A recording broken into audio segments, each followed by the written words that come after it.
Bonjour et bienvenue sur Mon Financier, nous sommes le vendredi 21 novembre. Les taux se resserrent sur la France. L'Allemagne a été d'une violence sans précédent pour la première fois sur le budget français. Vous savez que lundi, Bruxelles doit donner son avis sur le budget français. En gros, le budget français ne colle pas, mais la Commission européenne ne peut rien faire, donc elle va demander des sacrifices. La France va faire des promesses qu'elle ne tiendra pas et l'Allemagne dit ça suffit. La France est un pays déficitaire récidiviste. Pourquoi ce pays ne fait aucun effort alors que tous les autres pays en ont fait? La tension est extrême et je pense que ça peut déraper dans les semaines qui viennent.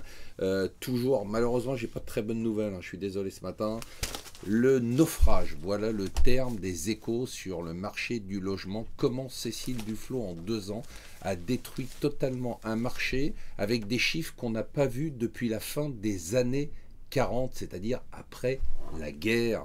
Donc vous imaginez l'impact qu'a eu le passage de Cécile Duflot pendant 2 ans au gouvernement. Alors Obama, lui, a décidé de frapper fort. Il se réveille maintenant qu'il n'y a plus de pouvoir. Remarquez, c'est beaucoup plus pratique. Il a décidé d'accorder la légalisation à 5 millions de travailleurs sans papier aux États-Unis. Je peux vous dire que c'est pas gagné. Ça va être quand même assez fou.